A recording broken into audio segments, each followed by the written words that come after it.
Thank you. We have one last song to play. Before we get on our horses and ride.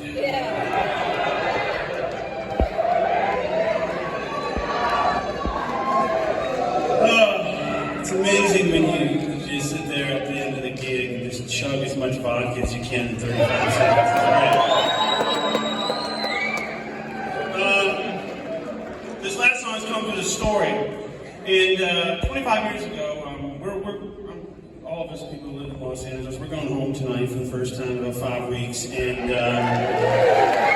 playing a hometown show-ish. And when I first moved to Los Angeles, started going out there, it was in the late 90s, early 2000s, and nobody gave a shit about Joe Bonamassa. They just kind of wrote me off and said, hey, come back later, kid, when you sound like John Mayer or whatever. And it's like, that's what they said.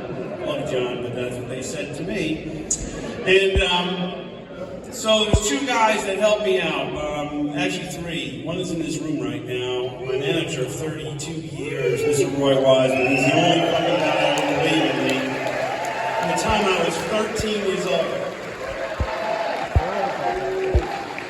And a guy named Will Jennings, who's a songwriter, and he basically wrote songs with bigwigs like Eric Clapton and Steve Winwood, and Joe Cocker, and all those guys. But he was nice enough to write with me back when I was nobody. And I always remembered that. We wrote some good songs together.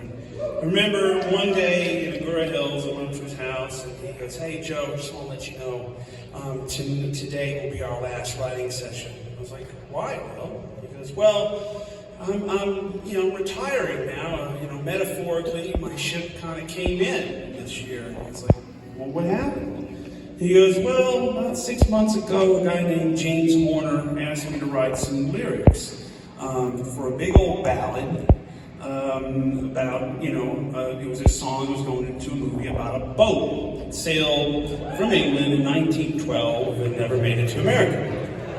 And the movie started Kate Winslet and Leonardo DiCaprio, and the movie was called Titanic. And the song was a song called My Heart Will Go On, sung by, in his words, not mine, some Canadian chick.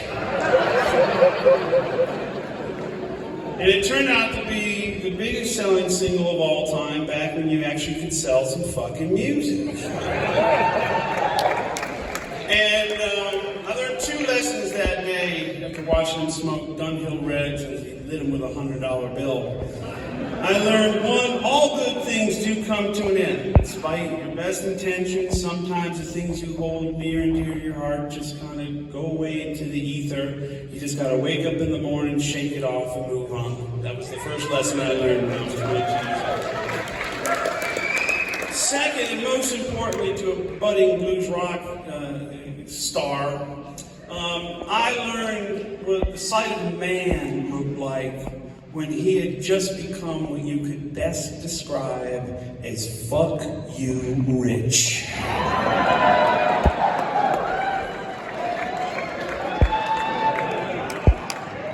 We all know some rich people, okay? Then there's the people who are fuck you rich, they don't have to do anything ever again. This is what happened to Will Jennings.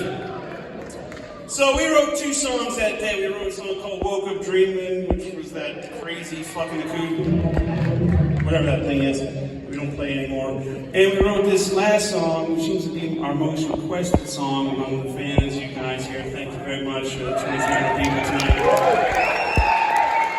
This one here is a song called Mountain Time. I hope you guys